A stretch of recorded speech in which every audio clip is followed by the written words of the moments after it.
asked for it. Here it is. It's a podcast from Apathetic Enthusiasm.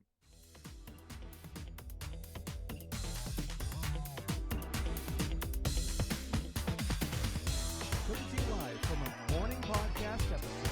My family is a thin wall away, and they're not going to be happy that I'm laughing with Travis here at 6 in the morning. But I warned them last night.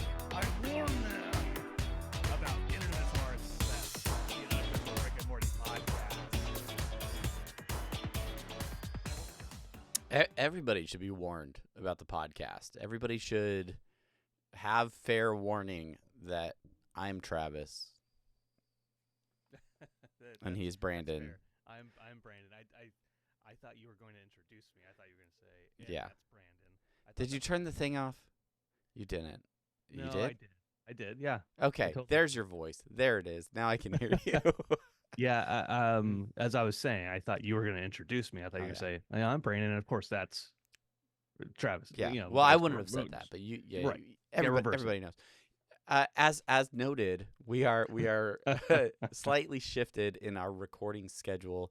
It is rather early in the morning due to various travel and things like that. We have to adjust our schedule. So we are recording this Friday morning, the day after the episode is premiered. We don't really have the time to do a bunch of rewatches, things like that. So took a bunch of notes while the episode aired live, and we're gonna bring you our thoughts in this episode.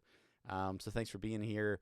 Yeah. Thank you for being here. Yeah, you're welcome. You know, it is. It's earlier for me than it is for Travis. It's 6 o'clock here, which means it's about 2 o'clock. And fuck. See, that's how time fucking zones tired I are am. confusing. It's weird. Fucking Yeah, confusing. we're off either way. God This is gonna be darn fun. it. This is gonna be so good. Yeah, very well thought out. All of our thoughts today. We're swapping out like beer for coffee, or Yeah, tea. You know, whatever you're into. That's really why we're off. Is We're gonna be all hyped up on caffeine instead of we're all on uppers instead of downers. So I could have gotten a Bloody Mary this morning to start it off, but I'm like 6 o'clock is way too early at Come home to be drinking. that starts a different conversation for another time. All right, if you're new here, you want to check out this show, you want to see us all over the social internet, you can find us on X at Rick and Morty Pod, on Facebook, facebook.com/Rick and Morty Podcast, on Instagram, Rick and Morty Podcast, and you can send us emails, rickandmortypodcast@gmail.com. Find us on the subreddits.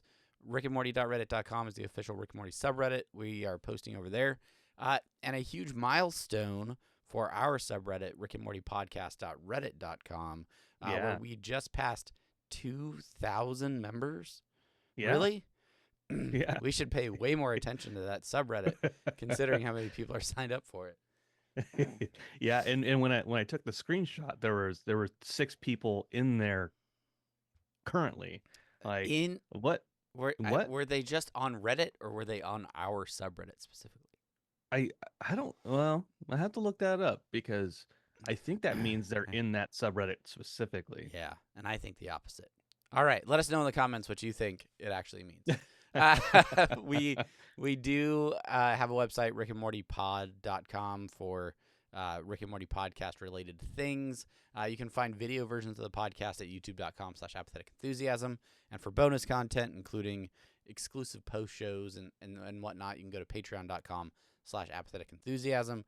Big thanks to the patrons for your support. You sure can do all those things. Can't do it. Can't do it by ourselves. Certainly can't.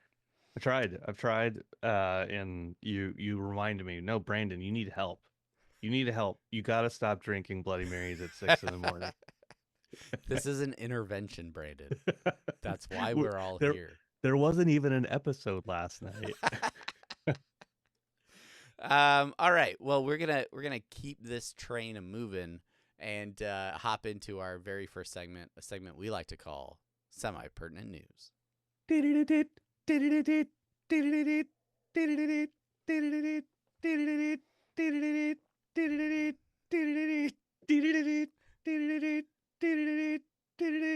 Semi-pertinent news alarm.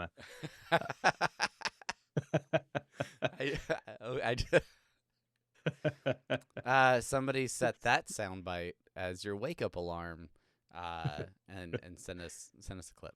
We'd love to Yeah, see it. and annoy your friends and family. Diddly did. All right. In the most semi pertinent news stories, we have a new press release from Adult Swim advertising a new show that is on the horizon.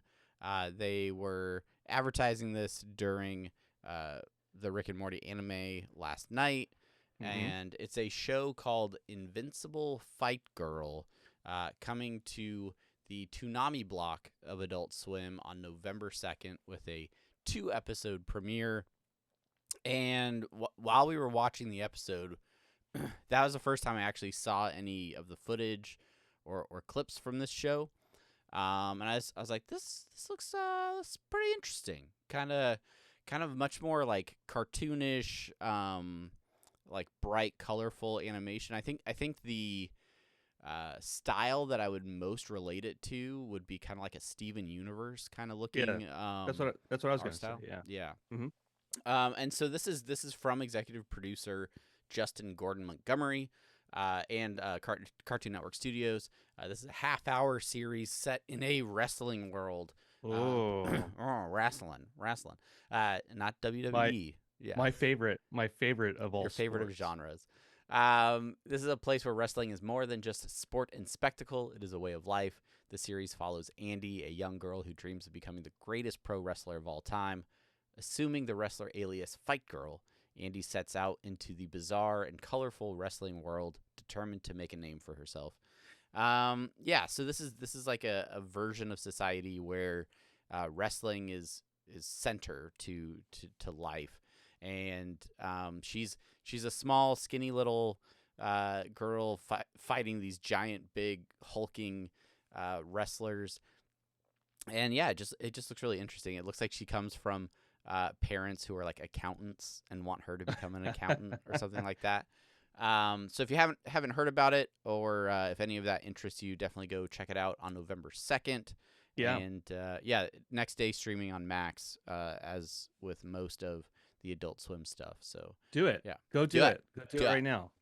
Well, don't do it right now. Like, do it November 2nd. Okay. Yeah. But think about doing it right now, and then mark your calendars right now.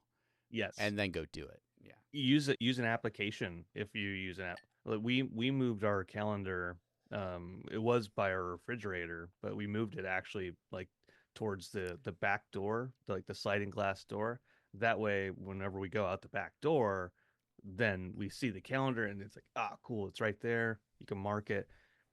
So that's our advice to you. Yeah, you can write Invincible Fight Girl right there next to the sliding glass door. Make your scheduling system, whatever your scheduling system is, convenient and accessible, so you don't lose sight of it, right? Like at work, I have a bunch of notebooks, and I keep like switching the notebooks. And what I realized this last week at work, if I just use the sticky notes thing on Windows, it's just right there. It's just right there. Boom. I can see all my it's always right there in front of me. That's what we're trying to tell you here. It's about a system that works for you.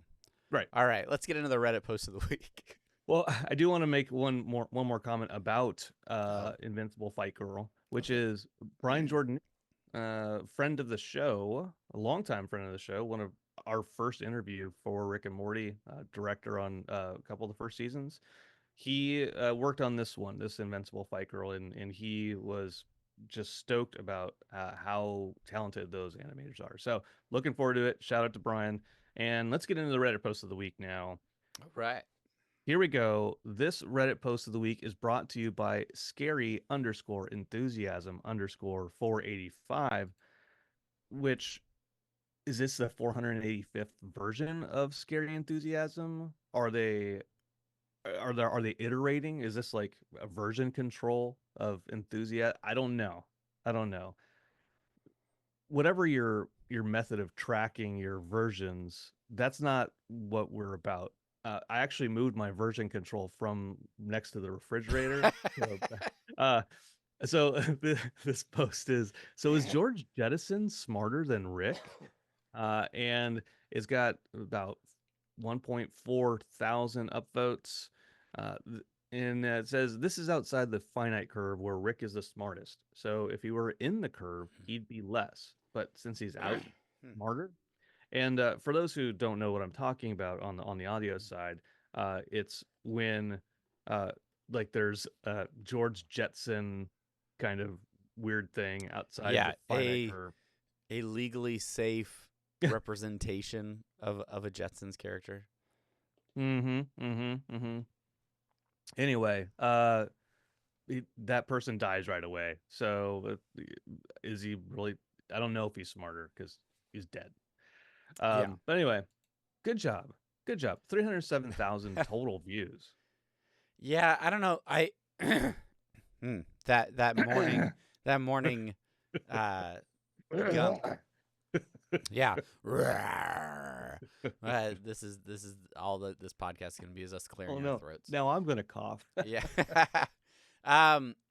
It's a conversation that we've had a lot on this podcast, the idea of the central finite curve, how Rick would actually stack up against other opponents, adversaries outside of the central finite curve. And I really feel like that's an area that the show has queued up for discussion. It could be an area that they explore, but they just really haven't gone there as much. And I think it fundamentally changes some aspects of the show where Rick is not as powerful. And so then how do you keep the show the way that it is while also depowering Rick significantly? So, that is amazingly insightful for how early it is in the morning, Travis. I'm actually not afraid about speaking about the rest of the episode now because of this. So thank you. I appreciate. Well, you're very welcome. And that's going to do it for semi-pertinent news. If you have a semi-pertinent news story that you see that you think we should cover on a future episode, make sure to send that to us at any of those social media links, and we will try to include it in the future. All right, when we come back, we will be diving right into our review of the 9th episode of Rick and Morty, the anime, so stick around, and we'll be right back.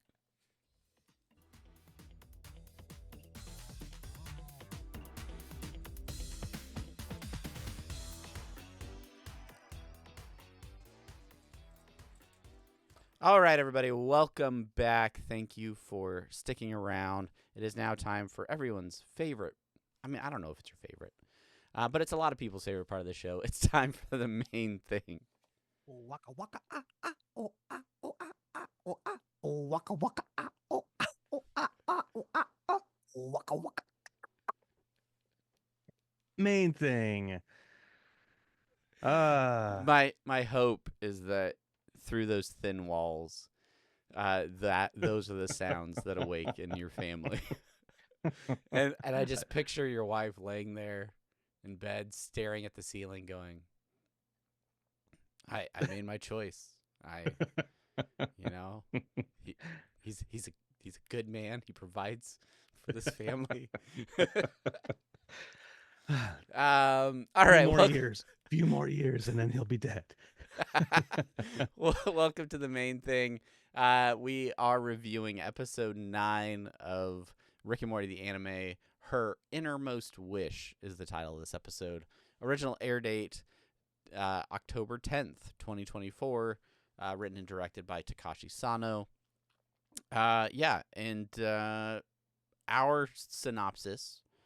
This is weird because this is the official synopsis. Yeah. The Smith family battles the Federation. Elle vows to protect Morty. But what about Rick? Question mark equals 9. Yeah, I don't know why that's in there.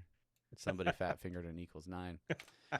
The Bronopsis. Brandon, you want to read that? Sure. It's decision time, bruh. Can fucking Morty live without the fuck? I fucked it up. It's the morning. It's decision time. It's decision time. It's decision time, bruh. But can Morty live with the fallout, bruh? Perfectly done. Expert work. Zero retries. Zero. Yeah. We'll actually go ahead wrote and it. leave it in post. That's exactly how it was written in the script. Yeah, A lot of people you crushed it. don't know that.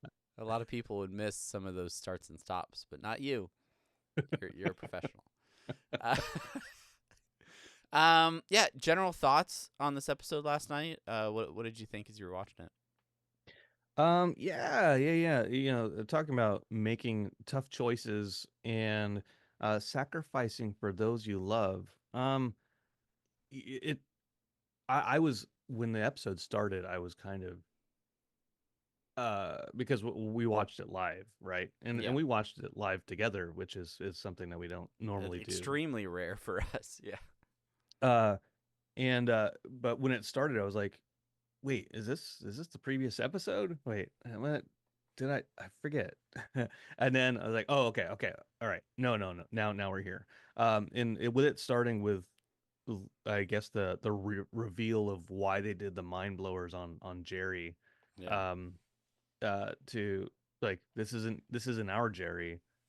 It's because that's the super Jerry that we're putting in. So that was a kind of cool, like, okay, that's why they're doing that. yeah.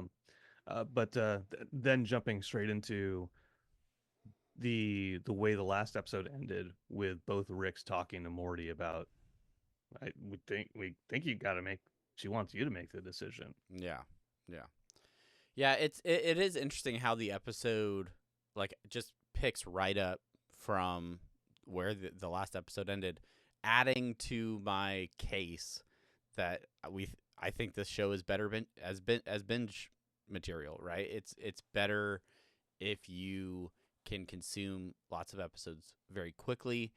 Uh, it's just so different than the original Rick and Morty that really,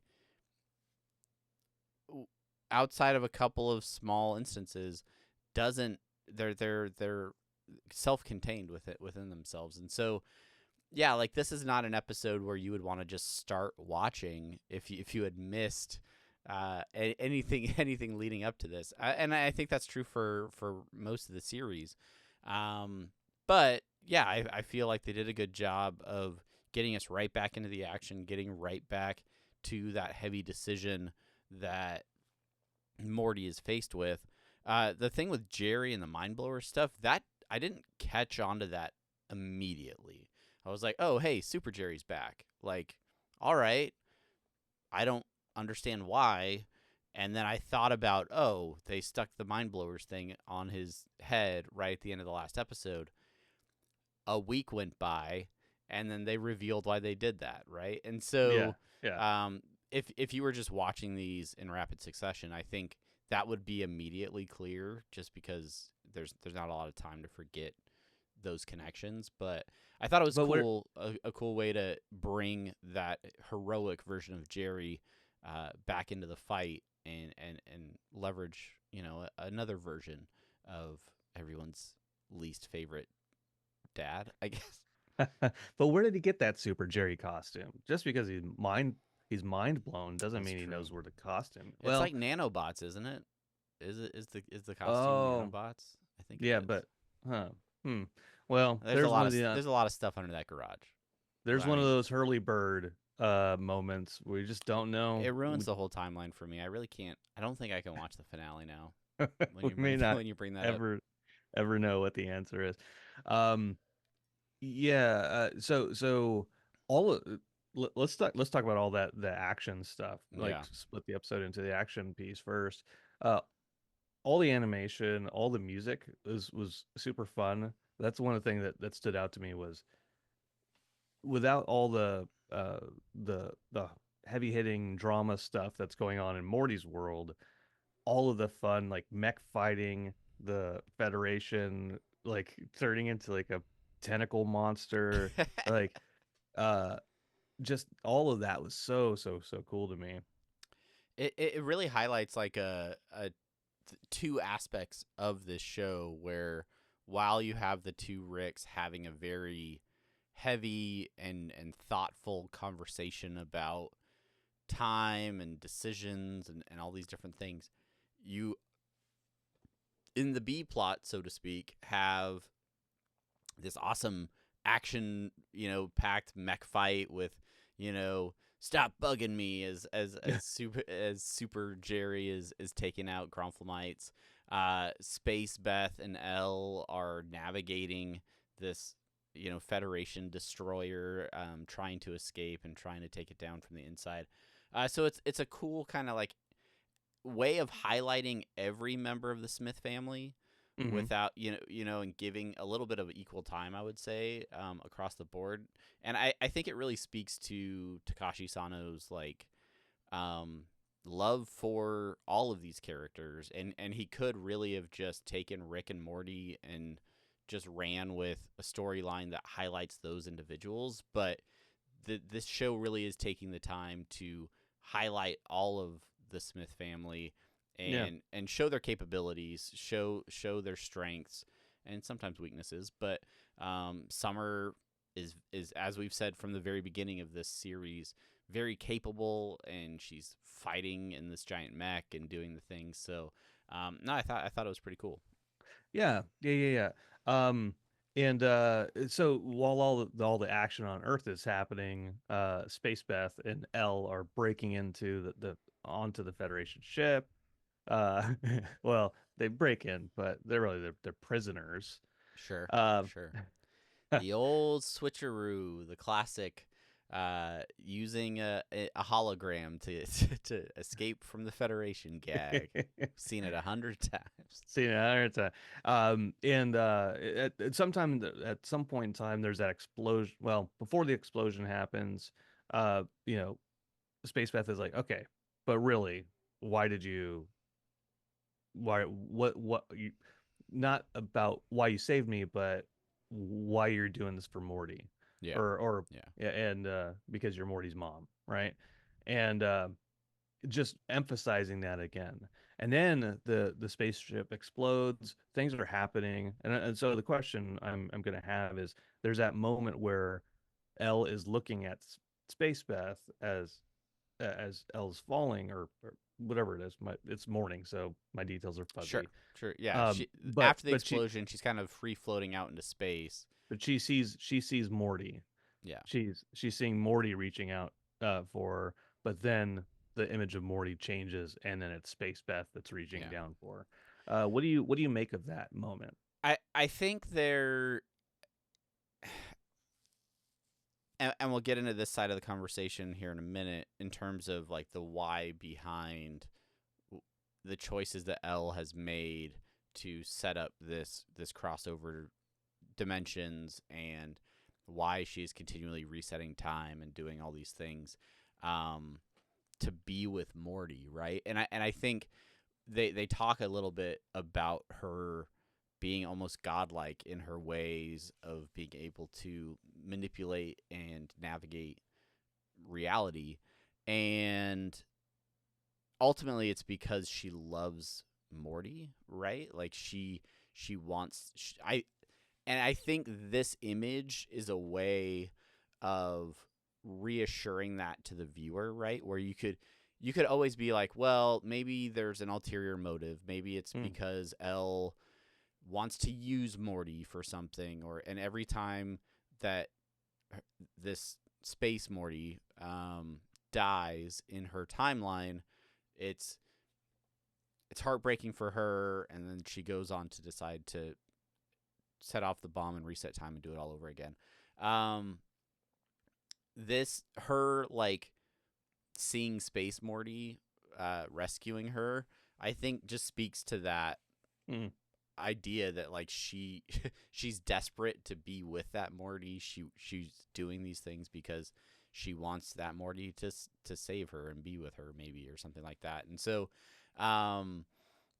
yeah, and then obviously she writes herself. She figures out, oh no, it's actually Space Beth. But I think it just that was my takeaway from it, is that she does care about Morty, like, genuinely, and it's not. This is just a very elaborate way of trying to preserve that relationship that she has been incapable of protecting, so to speak. Yeah. Hey, I said it at the start. Insightful, and you're guiding this. I can't find a place to disagree with you there. I think what we're learning here is I need to only watch episodes once and just have my immediate spur of the moment thoughts on episodes, and then I need to be drinking coffee when we record and not something else. These are the things we're learning. Yeah. Also, and I'm also something we will probably not ever do again. and I'm also quite the opposite. I need to well, not the opposite. I also need to watch it only once and then but opposite liquids. Sure. Yeah, okay. So I think that's a good enough point to transition over to talking about the emotional arc of the Yeah. episode of the series, the decision of Morty to blow up L or not. So why don't you take us away in that? And what were your thoughts? Yeah, one of the early lines that really stuck out to me in terms of the conversations between the two Ricks and sort of the decision that Morty has to make is when Longhair Rick talks about we're all being jerked around by the whims of a selfish brat, right? Like the way Rick interprets how this whole situation is going down is Elle wants something. She wants it more than anything else, and she is willing to completely reset time over and over and over again to find a way to make it happen. We talked about it in the last episode. She's now manipulating realities. She is finding those coincidences, quote unquote, where she can take advantage of those situations to set things in motion where she wants them. Yeah. And Rick, being the prideful guy that he is, he's not cool about it. Like he interprets that as like, well, I'm not in control. Elle is just doing what she wants, and we're at the mercy of that. Which I mean, we talked about it a little bit in semi-pertinent news with the idea of beings that are more powerful than Rick, right? And I don't know that Elle is necessarily more powerful. I don't know why Rick decides to help her other than his own personal desire to have Morty back also, right? Like yeah. that idea that yeah, this sucks, I hate it, but if it works, well, I get Morty back too. So all right, I guess we'll try this again. Yeah. And like the piece of whims of a selfish brat. Yeah, he's lost Morty over and over again too with that deja vu sentiment. Right. So Yeah. he's probably a little bitter, and he keeps experiencing that heartbreak over and over as well. And he's just so tired. He's so tired. Like he wants Morty back too, but he knows that he's trapped in whatever circle of events is being shaped by what Elle is doing. Yeah. Yeah, and it's interesting to me as they're in that other dimension, we get to see some more insight about the Morty that realistically they've spent so much time trying to bring back, right? You have the interaction with the intergalactic henchmen, right? The they're not thugs, but they're the squad that's been helping out. Yeah. And he's idolizing this Morty, and he's like, I know you're not him, but we want to thank you for all that you did. And there's all these cutaways and clips to how much Space Morty means to that version of reality, right? He's an intergalactic hero. He's defended planets. He's fought the Federation. They have erected statues in his honor.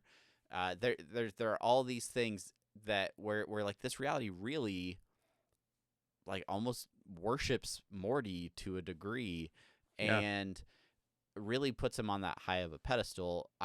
My first thought when watching that is this is the dimension that Morty has to choose to destroy, right? If you want to save Elle, if you want to keep Elle, you have to destroy this dimension that loves you. Like the whole population loves you. And Yeah, I yeah. think that might add to his ultimately his decision to not destroy them, to not trade all of those lives for one, because like he's an empath and he feels big feelings, right? And so as much as he loves Elle, he can't bring himself to sacrifice all of those other people who are like literally thanking him for existing. um Yeah, yeah, and yeah. so I thought that was And interesting. yeah, and it is a, you know, it's trading one love for another love is essentially what's happening. Yeah. Yeah, you know, it's difficult. It's difficult to do those types of things. And yeah, like I really dug the all of the little snippets of different clips of how they're worshiping Morty, or not worshiping, but you know, like just honoring him. Yeah. You know, Yeah. Yeah. just like a, you know, like the Robert E. Lee statues, and you know, all the important statues that the left is trying to take down out of our Whoa, whoa, whoa. We took a sharp right. Maybe we shouldn't record in the mornings get anymore. out there and early vote, everybody. So yeah, so talking in that's gonna be our show, everybody. Thanks for watching. Um in the last episode, we really were left with the idea that Morty was gonna have to make this choice. That the Ricks were basically telling Morty that Elle would want you to make this choice. She wants you to decide ultimately.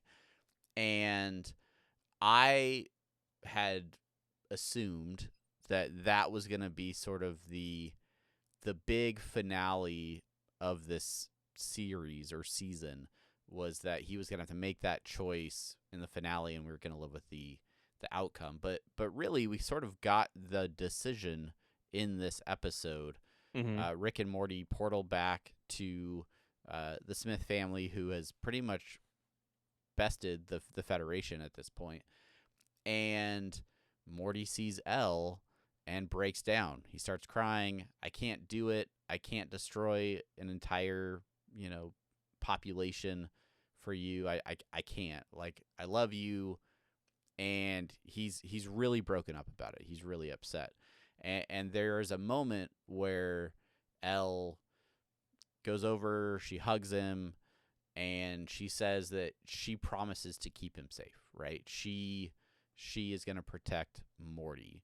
And this is a point where I think she's not just protecting him like physically, like protecting him from being shot, from dying, but almost like emotionally protecting him, Hmm. right? Like I'm going to protect you from having to live with this decision. Because I'm going to choose how this goes down. Yeah. They end up turning the bomb over to the Galactic Federation, Yeah, and yeah, and not on purpose. They snag it, right? They snag it. Is that right? Or no, no, they I stand. think Rick hands it over.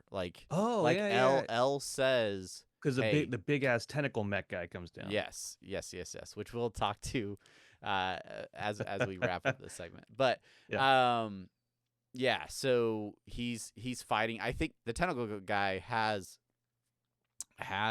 Morty like in his, he's holding him like he's ready Uh, to kill Morty. And he says, "Hand over the bomb." Rick is still hesitant, and Elle says, "Trust me, do it, give it to them." And so Rick does. He hands over the bomb to the Federation as part of Elle's plan. Is it a plan? Is it just what she always saw as the inevitable future? Who knows, right? But she hops in the pink mech and chases after the Federation monster as he as he's flying away, yeah and Rick, and I like this line with Rick's like, "Don't be stupid," and she's like, remember, Rick, I know everything, or I know how this is all going to end. Yeah. And ultimately, what happens is she uses the bomb against the Federation, gets it out of the atmosphere, and somehow safely eliminates it by combining with it or something. As she is the antimatter and it is whatever it is, and it creates an explosion, but not an explosion that resets the entire timeline. One that just creates a big ball up in the atmosphere somewhere. Yeah, a big Kamehameha. Right. As one does. Kamehameha. Spirit bomb. Maybe it was more of like a spirit bomb. Ooh, spirit. Oh yeah, that's anyway. Yeah. Obviously, it still does some destruction to the blast of the force of the blast does some destruction down there, but everyone's ultimately safe, and Morty is just oh poor boy. He's I just put so in the notes, distraught. understandably devastated. Yeah. Which is fair, right? This is, if you look back at all iterations of Morty, he's had some pretty heavy relationships, but Mm-hmm. this is one that I feel like was the most two-sided, right? Like they both seem to genuinely care for each other, and I more or less, as much as a teenage Morty can care for Elle, but I mean, the Planetina episode, I think they cared about it. That's pretty good one. That's a pretty good one. Not gonna lie. Yeah. But yeah, and so he's a wreck, and we still have one episode to go, right? Yeah. Where does the show go from here? I did see in the next Rick and Morty the anime. So I have an idea of where the show goes from here, but yeah, like we have one more episode. Any thoughts or predictions on what we might see, or how they try to land the ship, so to speak? Yeah, watching that preview, it seems very like epilogue-ish. Yeah, a little bit. And uh uh where I think maybe Game of Thrones did this like a couple times, where like they had the penultimate episode, which is like the huge episode, and then the next episode dealt with the ramifications of that penultimate episode Yeah. going into the season break. So that's what this episode seems like it's going to be. Um, Morty is going to be in that VR place. He's hiding out somewhere. Yeah. And It feels like he's a little bit like desperately searching for her, right? Mhm. That's where this Morty first met her, is in that VR, and he's going back to it, hoping Yeah. that maybe he can find her. Yeah, I don't know. I'm curious to see what they do. Do you think we see Elle again, or do you think just bold prediction, yes or no? Do you think Elle is gone for good, or is there a chance that they try to bring her back? Oh man, that's a toughie. I don't want to be wrong. I mean, it's a 50-50. Yeah, it's like a true or false question. You don't know the answer. You're like, well, I'll just click one of these buttons. One of them's gonna be right, and it's probably gonna be the. I think we see her again. I'm going with I think we see No, her. no, no, no. I want to explain this true or false analogy real quick, because when it's a true or false, there's only two of them, and you pick one, I'll pick the other. Is basically what I'm saying, and one of us is going to be right. Yeah. So as soon as you pick one, I think we're gonna see her again. okay, I don't think so. I don't think false. False. Got it. Perfect. Yeah. Any other? Well, let's talk about this post credit stinger. Well, let's go into best and worst parts, because because I think that's exactly where this deserves to be. Sure. Is Absolutely. It's in the best and worst part. Yeah, the post credit stinger is one of the best parts for me. Yes. So the post credit stinger is so that the Federation tentacle guy gets blown up, but he's not dead. He gets shot into the moon, but then all of a sudden you see these tentacles start wrapping around the moon, and then he's growing into this big ass moon monster that does some thrust and starts pushing the moon towards Earth. And the news is like, oh no, we're gonna be destroyed. And then all of a sudden, like, who's gonna be able to stop this moon monster? And all of a sudden, Raka! Uh, we see Tammy and Bird Person kicking some ass and taking some names. Some But some then, of the best lines to include flock around and find out. Uh, and then of course the inclusion of Bird Daughter, the trio fighting together, taking uh-huh. down this Federation moon monster. Caw! Caw! Come. Uh, so, The war cry of the bird people. the Um, biggest laugh I've had in a while is just the three of them doing caw. And Bird Person makes sense. Bird Daughter makes sense. But for Tammy to also be doing the yeah, that's caw, cultural appropriation, Tammy. Come on. you're Come not on. really a bird, Tammy, you bitch. Uh it cracked me up. I thought that was hilarious and kind of just like a like relatively inconsequential but like funny throwaway type gag Yeah. that was really good and I don't know. I thought it was great. Yeah. I absolutely loved it. Let's see. The other thing I want to mention, I mentioned it earlier, but again, that those fight scenes and that music, the music was, I love that action, how that music paired with the animation Yeah. to have this really really cool, what I imagine anime action tends to be. Yeah. Yeah. I am no expert or Connoisseur. connoisseur Oh, of the anime genre. oh, oui, oui. Oh, Gesundheit. Mm. Yeah, but I thought it was pretty good. Yeah, it's Yeah. there's a lot in this series, and I don't know. It's given me some new appreciations for anime.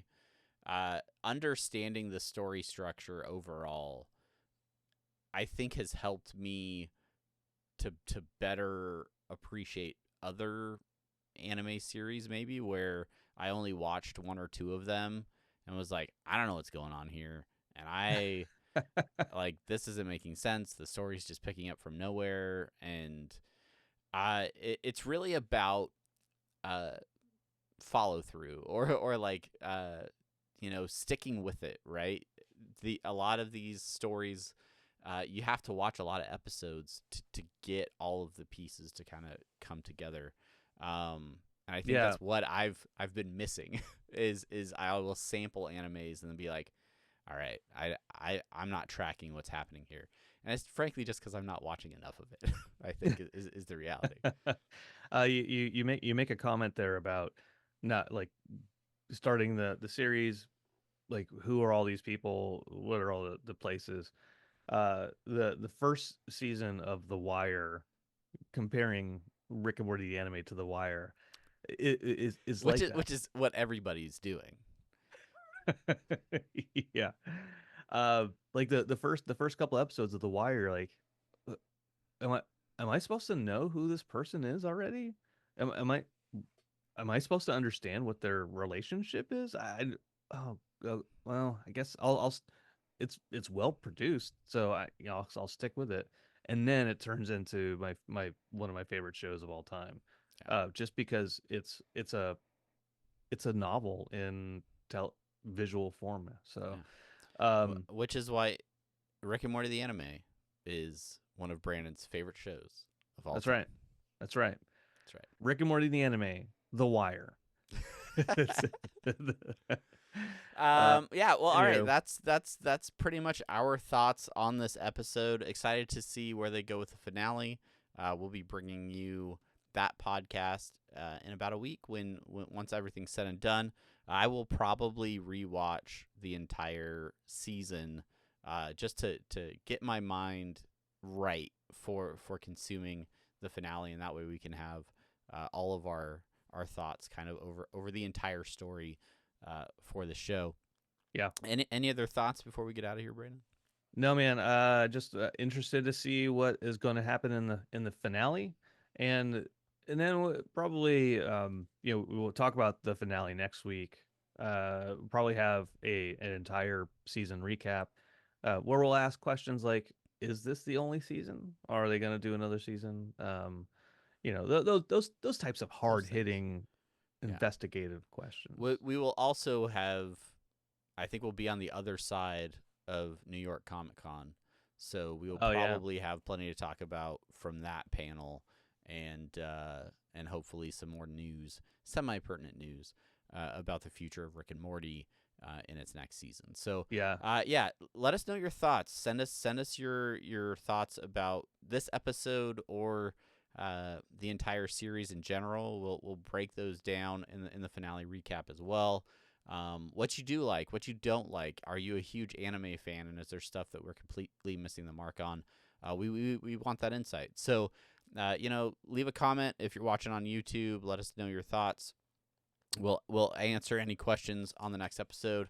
Write a review, do all the things, send it to our Instagram, whatever. Do all the things. Do all of the things. Do them twice. And then we will see you next week. Until then, I'm Travis. And I am Brandon. Thank you so much. All right, bye, everybody.